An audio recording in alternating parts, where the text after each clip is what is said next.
ආයුබෝවන් දරුවනේ 10 ශ්‍රේණියේ 19 විද්‍යුතය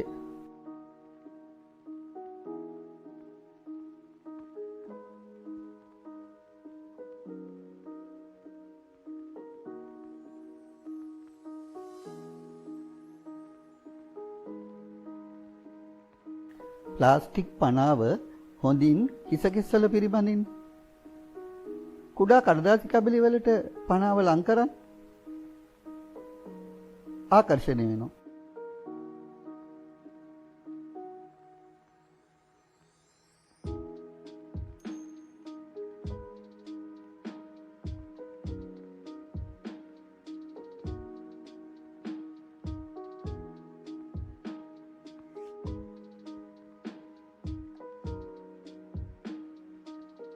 පනාවට කුඩා කඩදාසි කැබලි ආකර්ෂණය වුණේ පිරිමැදීමේදී ස්ථිති විද්‍යුත් ආරෝපණ ඇතිවන නිසා.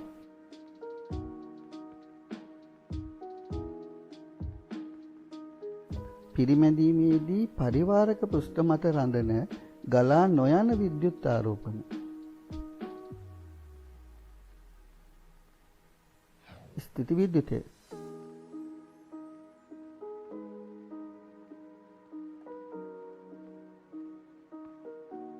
පරමාණුවක ප්‍රෝටෝන නියුට්‍රෝන පිහිටන්නේ න්‍යෂ්ටිය තුල. ඉලෙක්ට්‍රෝන පිහිටන්නේ ශක්ති මට්ටම් වල.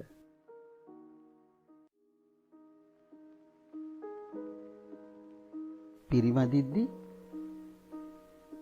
එක් වස්තුවක පෘෂ්ඨයේ මතු පිට තියෙන පරමාණු වල ඉලෙක්ට්‍රෝන අනෙක් වස්තුවට ගිහිලා රැඳෙනවා. ඉලෙක්ට්‍රෝන ඉවත් වුණ පරමාණු ධන ආරෝපිතයි, ලබාගත් පරමාණු ඍණ ආරෝපිතයි.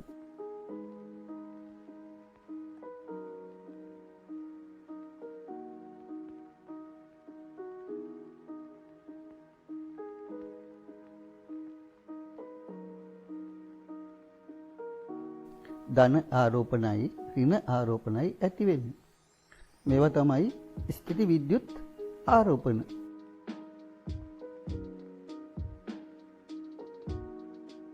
නියොන් බල්බ් එකේ එක අග්‍රයක් ඇඟිල්ලෙන් අල්ලලා භූගත කරන්න ඕන. අනෙක් අග්‍රයට පිරිබඳින ලද ආරෝපිත ප්ලාස්ටික් බටයක් ස්පර්ශ කරනවා. බලන්න බල්බය දැල්වෙනවා.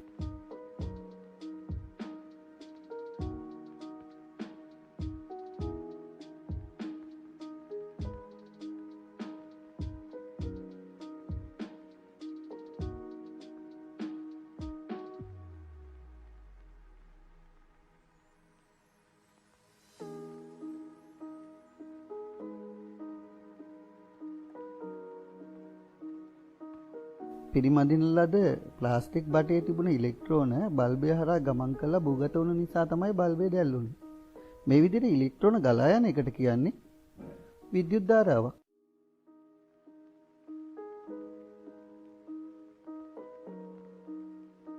විදුලිය ගමන් කරන ද්‍රව්‍ය සන්නායක. තඹ, ඇලුමිනියම් වගේ ඒවා ලෝහ සන්නායක. මේ ලෝහ සන්නායක තුල පරමාණු වලින් නිදහස් වෙච්ච ඉලෙක්ට්‍රෝන තියෙනවා. ඒවට කියන්නේ මුක්ත ඉලෙක්ට්‍රෝන.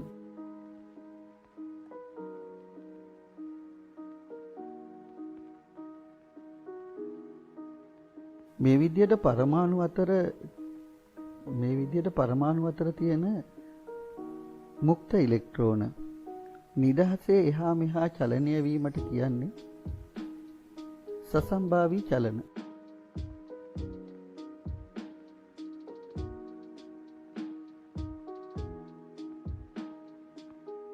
ලෝහ තුලින් විදුලිය ගලන්නේ මුක්ත ඉලෙක්ට්‍රෝන තියෙන නිසා. ඉලෙක්ට්‍රෝන ගලන්නේ ඍණාග්‍රයේ ඉඳලා ධනාග්‍රයට. ඒ සම්මත ධාරාව ගලන දිශාව හඳුන්වන්නේ ධනාග්‍රයේ සිට ඍණාග්‍රයට.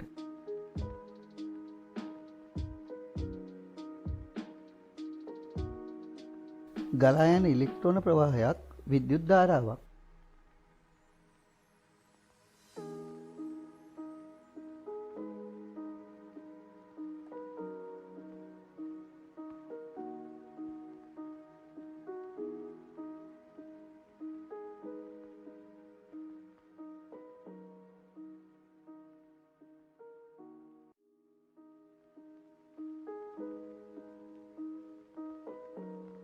විද්‍යුත් ධාරාවක් මනින උපකරණය ඇමීටරය. සංකේතය A. පරිපථයක ගලා යන විද්‍යුත් ධාරාව මනින්ට ඇමීටරයක් සම්බන්ධ කරන්නේ ශ්‍රේණිගතව. විද්‍යුත් ධාරාව මනින ඒකකය ඇම්පියර්. සංකේතය A.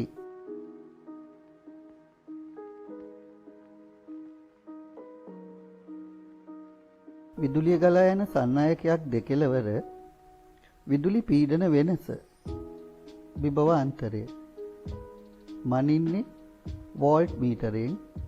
සංකේතය V.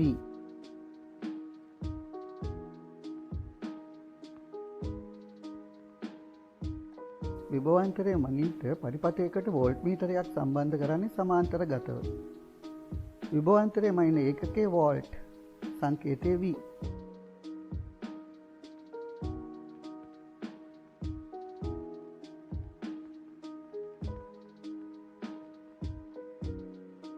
පරිපථවල සංකේත 1. සන්නායක කම්බි 2. ස්විචය 3. බල්බ 4. කෝස 5. ඇමීටරය 6. වෝල්ට් මීටරය.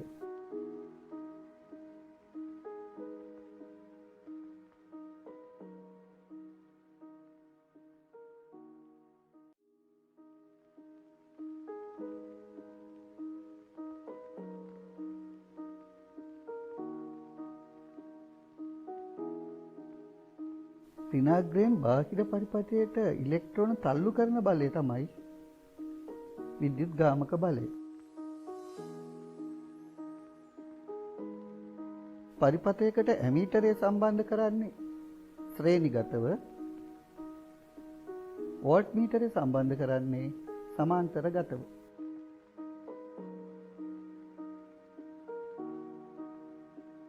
තුන්වෙනි අවස්ථාවේ වියලි කෝෂ දෙකම එකම පැත්තට සවි කරලා තියෙනවා.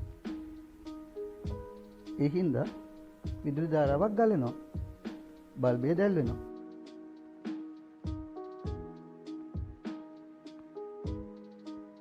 ඕම්ගේ නියමය මේක නම් කටපාඩම් කරගන්න වෙයි. සන්නායකයක උෂ්ණත්වය නියතව ඇති විට එම සන්නායක තුලින් ගලන ධාරාව එහි දෙකළවර විභවාන්තරයට අනුලෝමව සමානුපාතික වේ.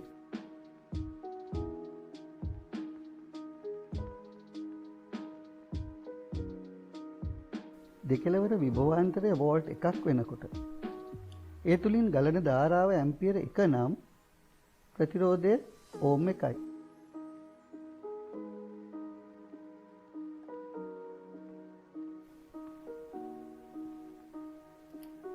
ඇමීටරයක් ශ්‍රේණිගතව සම්බන්ධ කරන්න.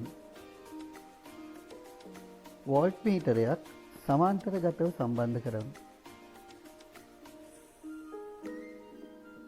එක වියලි කෝෂයක් විතරක් යොදා ගන්නවා. බලන්න ඇමීටරේ පාඨාංකයයි වෝල්ට් මීටරේ පාඨාංකයයි. ඊට පස්සේ වියලි කෝෂ දෙකක්. ඇමීටර් වෝල්ට් මීටර් පාඨාංක මැනගන්න. වියලි කෝෂ 3ක්. නැවතත් ඇමීටරේ සහ වෝල්ට් මීටරේ පාඨාංක මැනගන්න. වියලි කෝෂ 4ක් යොදලත් පාඨාංක මැනගන්න. ඊට පස්සේ වෝල්ට් මීටරයේ අගයත් ඇමීටරයේ අගයත් මේ විදියට වගුගත කරන්න. වෝල්ට් මීටරයේ අගය ඇමීටරයේ අගයෙන් බෙදන්න. අනුපාතය බලන්න. අවස්ථා 4ෙම අනුපාතය සමානයි. 0.5 මේ විදියට වෝල්ට් මීටරයේ කියන්නේ විභවාන්තරයක් ඇමීටරයේ අගය කියන ධාරාවත් අතර අනුපාතය අනුලෝමව සමානුපාතික වෙන එක තමයි ඕම්ගේ නියමය.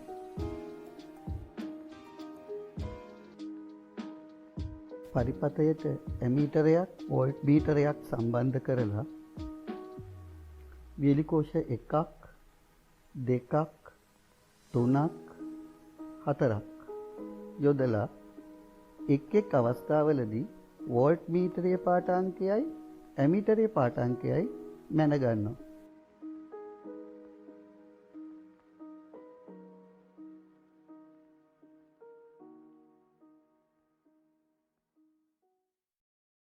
ඊට පස්සේ මේ වගේ වගුවකට පාඨාංක ටික ඇතුල් කරලා විභවාන්තරයත් ධාරාවත් අතර අනුපාතය හොයනවා.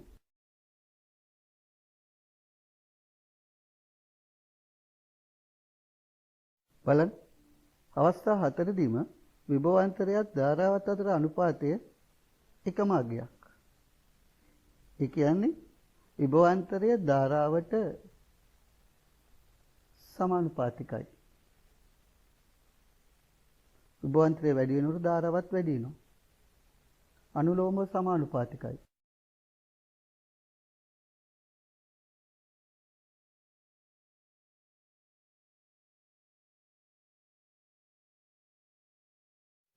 විභවාන්තරයේ ධාරාවෙන් බෙදලා ප්‍රතිරෝධය හොයන්න පුළුවන්. විභවාන්තරයේ සංකේතය V. මනින ඒකකය වෝල්ට් ඒත් V. විද්‍යුත් ධාරාවේ සංකේතය I. මනින ඒකකය ඇම්පියර් සංකේතය A. ප්‍රතිරෝධයේ සංකේතය R. මනින ඒකකය ඕම්. ඕම් වල සංකේතය ඕම්. විභවාන්තරය ධාරාවෙන් බෙදුවාම ප්‍රතිරෝධයට සමානයි. ඒ කියන්නේ V බෙදීම I සමානයි R.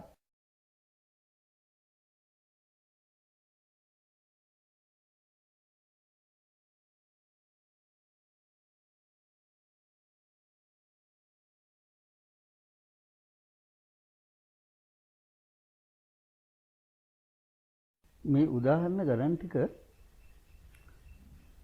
හැම එකක්ම හොඳින් අවබෝධ කරගමු. ඊට පස්සේ ප්‍රශ්න පත්‍රයේ තියෙන ගණන් ටික අපිට හදන්න පුළුවන්. පළවෙනි උදාහරණය. විභවාන්තරය වෝල්ට් 12යි. ධාරාව ඇම්පියර් 3යි. ප්‍රතිරෝධය හොයන්න ඕන. V බෙදීම I සමානයි R සූත්‍රය දැම්මා. V වෙනුවට 12 ආදේශ කරා. I වෙනුවට ඇම්පියර් 3 ආදේශ කරා. 12 බෙදීම 3 4යි. උත්තරේ 4යි ඕම්. ප්‍රතිරෝධය ඕම් 4යි.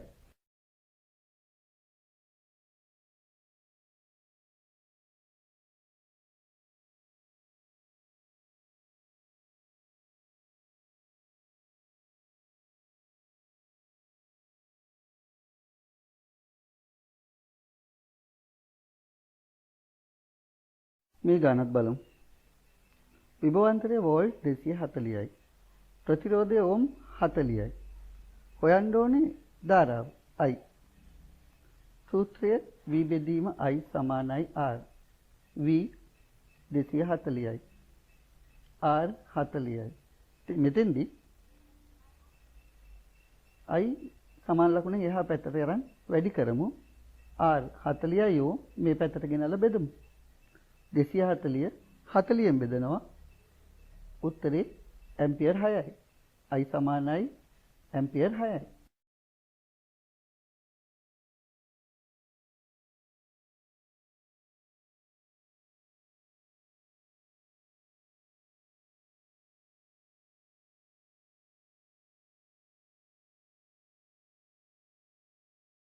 පෙළපොතේ ගණන් තුනක් හදමු.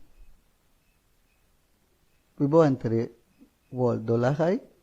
ධාරාව ඇම්පියර් 0.5යි. ප්‍රතිරෝධය වෝල්ට් 12 0.5න් බෙදන්න. දශම බෙදෙන විදිහ දන්නවනේ. 10න් වැඩි කළා දශම අයින් කරමු. 12 10න් වැඩි කරා 120යි. 0.5 10න් වැඩි කරා 5යි. 120 5න් බෙදපුවාම උත්තරේ 24යි. ප්‍රතිරෝධය ඕම් 24යි.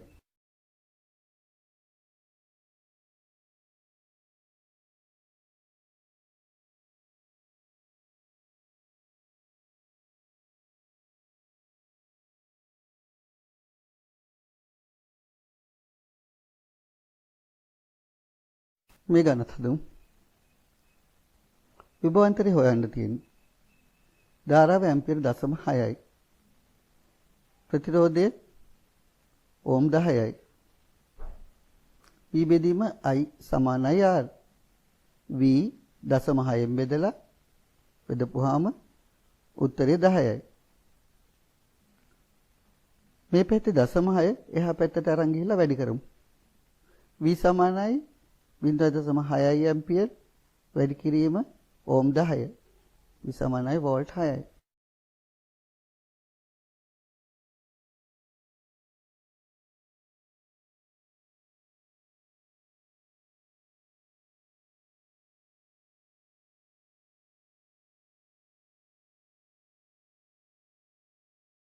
මේ ගානත් බලන්න. විභවාන්තරය වෝල්ට් 3යි. ප්‍රතිරෝධය ඕම් 6යි. B බෙදීම I සමානයි R. වෝල්ට් 3 I වලින් බෙදපුවාම ඕම් 6යි. I එහා පැත්තට ගෙනිහිල්ලා වැඩි කරන්න ඕම් 6 මේ පැත්තට ගෙනල්ලා බෙදන්න. 3 බෙදීම 6 සමානයි I. උත්තරේ ඇම්පියර් භාගයයි. උත්තරේ ඇම්පියර් භාගයයි.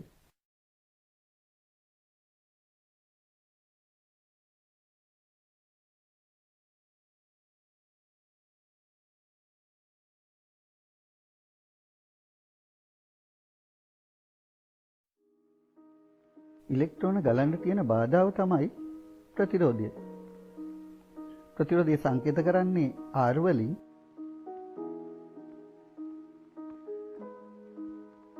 සන්නායකයේ දිග, හරස්කඩ වර්ගඵලය, සන්නායකයේ සාදලා තියෙන ද්‍රව්‍යය මත ප්‍රතිරෝධය රඳා පවතින්නේ.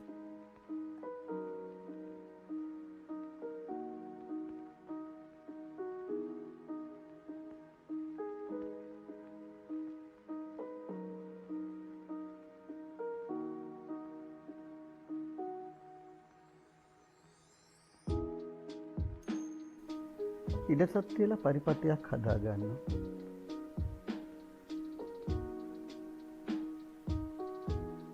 දිගින් අඩු තඹ කම්බියක්. ඇම්පියර් 2යි.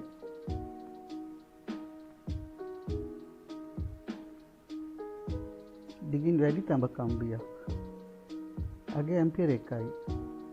දිග වැඩි නම් ගලන ධාරාව අඩුයි. ප්‍රතිරෝධය වැඩි.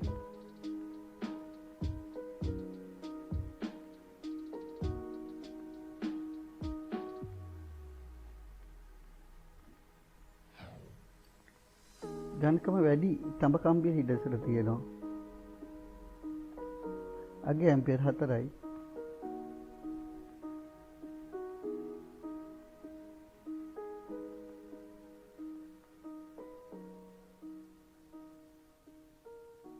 නික්‍රෝම් කම්බියක් තියෙනවා.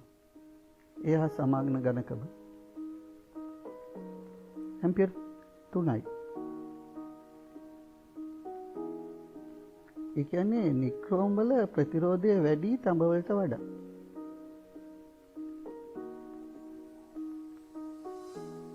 සන්නායකක දිග, හරස්කඩ වර්ගඵලය, සාදාති ද්‍රව්‍ය ප්‍රතිරෝධය කෙරෙහි බලපානවා.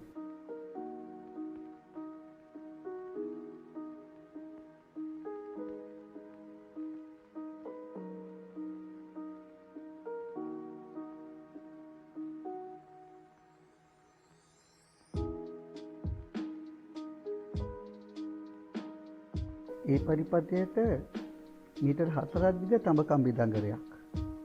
B පරිපථයට මීටර් 1ක් දිග තඹ කම්බි දඟරයක් සම්බන්ධ කරනවා.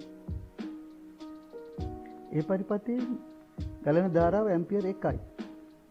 B වල ඇම්පියර් 2යි. කම්බිය දිග වැඩි නම් ගලන ධාරාව අඩුයි. ප්‍රතිරෝධය වැඩි.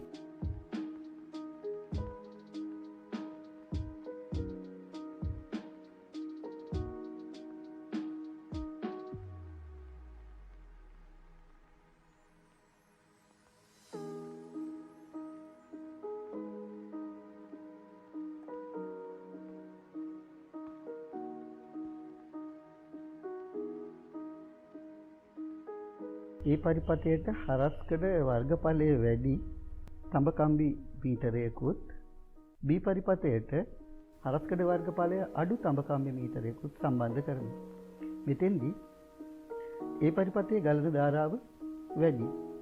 ඒ කියන්නේ හරස්කඩ වර්ගඵලය වැඩි නම් ප්‍රතිරෝධය අඩුයි.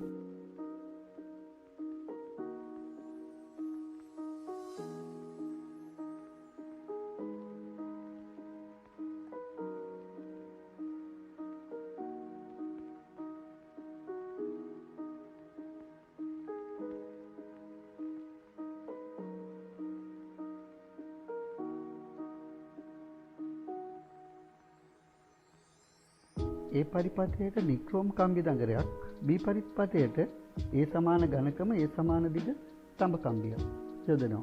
නික්‍රෝම් දාපුවාම ප්‍රතිරෝධය වැඩි.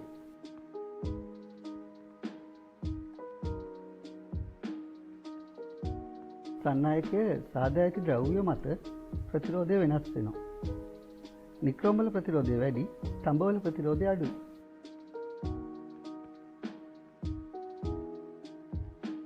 පරිපථයක විද්‍යුත් ධාරාවක් පාලනය කිරීමට ප්‍රතිරෝධක යොදා ගන්නවා. ප්‍රතිරෝධක වර්ග කීපයක් තියෙනවා. කාබන් ප්‍රතිරෝධක, කම්බියතුම් ප්‍රතිරෝධක, පෙර සැකසුම් ප්‍රතිරෝධක, විචල්්‍ය ප්‍රතිරෝධක, ආලෝක සංවේදී ප්‍රතිරෝධක.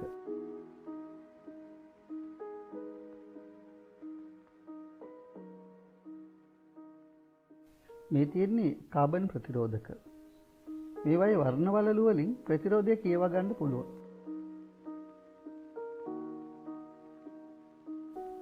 ප්‍රතිරෝධක වර්ණ කේතය රන් වල සහනාගය 5%යි.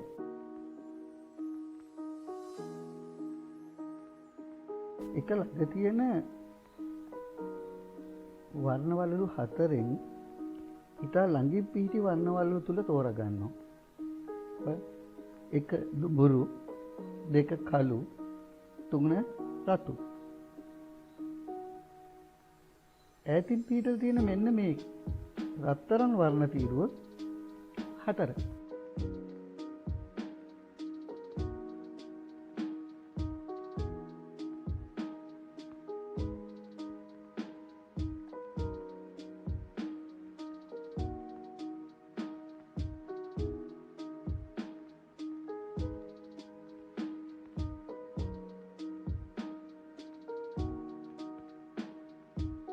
මුලින්ම පළවෙනි වර්ණ තීරුවේ අංකෙ ලියනවා 2යි. රතු හින්දා රතුලගේ 2යි. ඊළඟට දෙවන වර්ණ වලල්ලේ අංක ඊට පිටිපස්සෙන් ලියනවා. ඒකත් රතු 2යි. ඒ කියන්නේ 2යි 2යි 22යි. තුන්වෙනි වර්ණ තීරුවේ අංකයට සමාන බිංදු ගානක් දානවා. ඒතර 22ට බිංදු 2ක් එකතු වුණාම 2200යි. මේ ප්‍රතිරෝධයේ අගය 2200යි.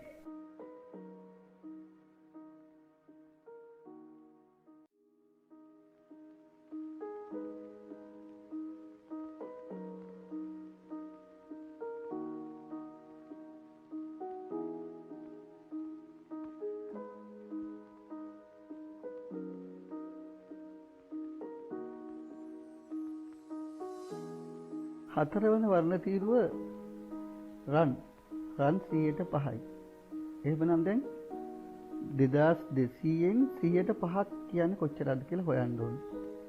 2200 105න් වැඩි කරපුවාම 110යි. එතකොට ප්‍රතිරෝධයේ අවමාගය වෙන්නේ 2200න් 110ක් අඩු වුණාම 2090යි ඕම්.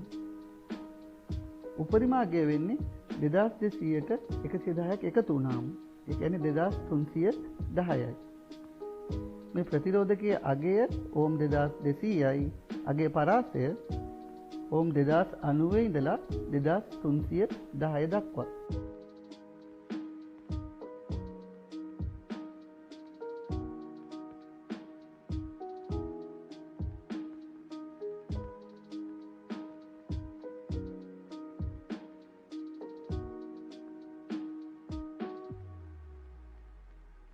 මේ උදාහරණය බලන්න.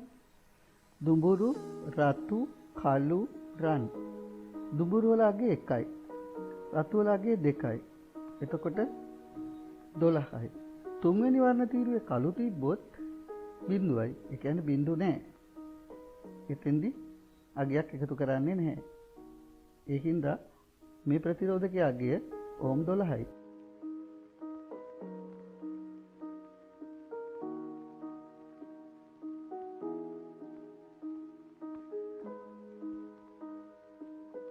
මේ ප්‍රතිරෝධකයේ පළවෙනි වර්ණ වලල්ල දුඹුරු. ඒකින්ද 1යි. දෙවෙනි වර්ණ වලල්ල කළු. 1.10යි. තුන්වෙනි වර්ණ වලල්ල රතු. රතු වල අංක 2 නිසා බිංදු දෙකක් එකතු කරනවා. 10ට බිංදු දෙකක් එකතු වුණාම 1000යි. ප්‍රතිරෝධකයේ අගය ඕම් 1000යි.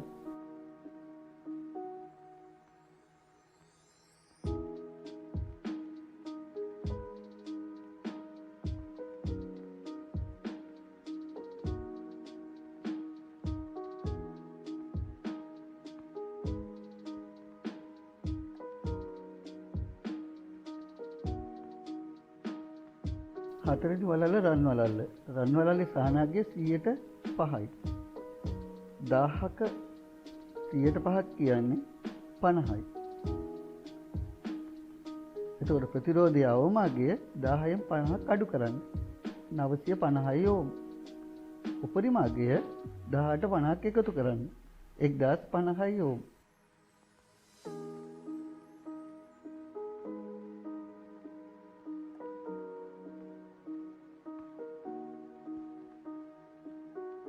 පළමු වර්ණ වලල්ල නිල්. ඒ හින්දා අංකය 6. දෙවෙනි වර්ණ වලල්ල කළු. 6.60යි. තුන්වෙනි වර්ණ වලල්ල තැඹිලි. තැඹිලි වල අගය 3යි. බිංදු 3ක් එකතු කරන්න ඕන. 60.3යි 60000යි. මේ ප්‍රතිරෝධකයේ අගය ඕම් 60000යි.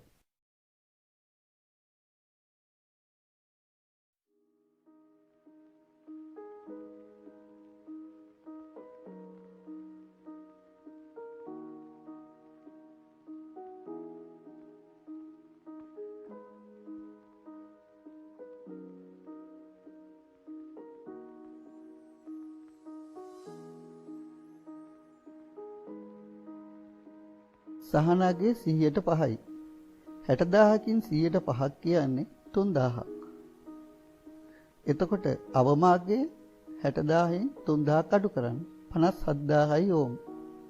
උපරිමාගය 60000ට 3000ක් එකතු කරන්න 63000යි ඕම්. එතකොට ප්‍රතිරෝධකයේ පරාසය 57000 ඉඳලා 63000 දක්වා.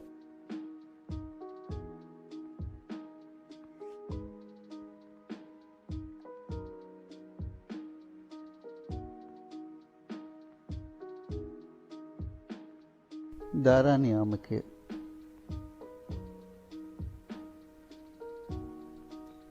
දඟරේ පොටවල් ගන්න එහා මෙහා කරන්න පුළුවන්.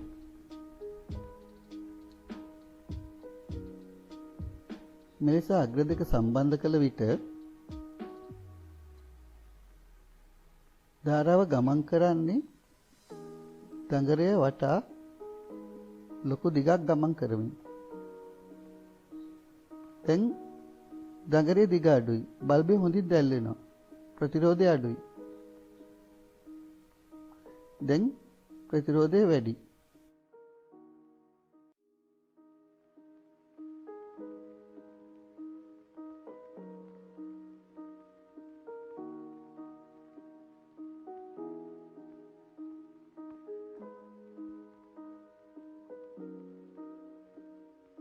ප්‍රතිරෝධය වෙනස් කළ හැකි ප්‍රතිරෝධක විචල්්‍ය ප්‍රතිරෝධක. ලැබෙන ආලෝක ප්‍රමාණය මත ප්‍රතිරෝධය වෙනස් කරන ප්‍රතිරෝධක ආලෝක සංවේදී ප්‍රතිරෝධක LDR.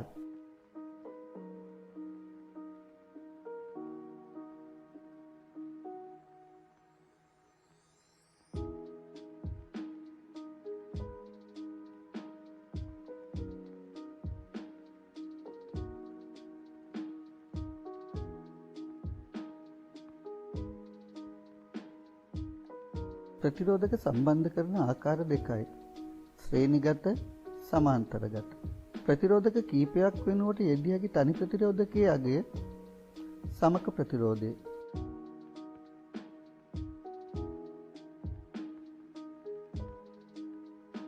ශ්‍රේණිගතව ප්‍රතිරෝධක සම්බන්ධ කරලා තියෙන ආකාරය.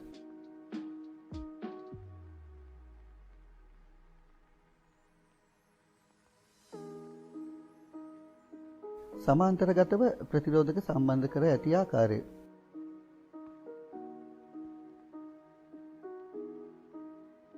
ශ්‍රේණිගත ප්‍රතිරෝධකවල සමක ප්‍රතිරෝධය හොයන්නේ ප්‍රතිරෝධකවල අගයන් එකතු කරලා. බලන්න. ඕම් 5, ඕම් 15, ඕම් 20. මේ ප්‍රතිරෝධක තුනම වෙනුවට ගන්න පුළුවන් ඕම් 40ක ප්‍රතිරෝධකයක්. ඒ කියන්නේ ශ්‍රේණිගත ප්‍රතිරෝධකවල අගයන් එකතු කරපුවාම සමක ප්‍රතිරෝධය ලැබෙනවා.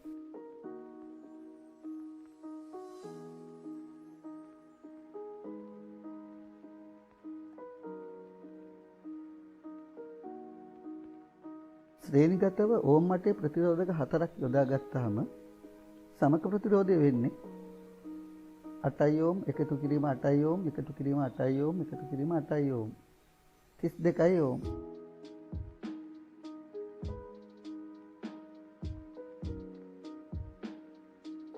සමාන්තරගත ප්‍රතිරෝධකවල සමක ප්‍රතිරෝධය හොයන්නේ ප්‍රතිරෝධකවල පරස්පර එකතු කරලා. මේ ගාන පොඩ්ඩක් බලමු. ඕම් 12 ප්‍රතිරෝධක 4ක් සමාන්තරගතව සම්බන්ධ කරලා තියෙනවා.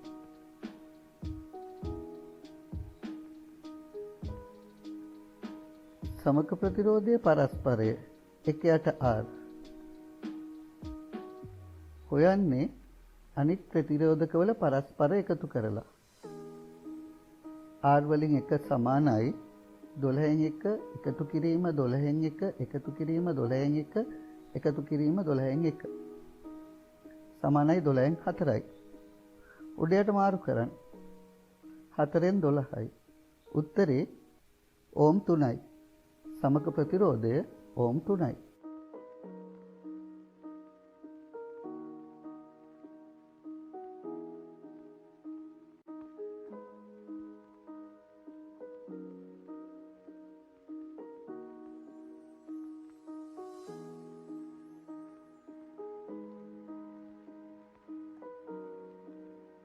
ඕම් 8 ප්‍රතිරෝධක 4ක් සමාන්තරගතව සම්බන්ධ කරපුවාම R වලින් 1 සමානයි 8න් 1 එකතු කිරීම 8න් 1 එකතු කිරීම 8න් 1 එකතු කිරීම 8න් 1 R වලින් 1 සමානයි 8න් 4 R සමානයි 4න් 8 සමානයි 2 ඕම්. සමක ප්‍රතිරෝධය ඕම් 2යි.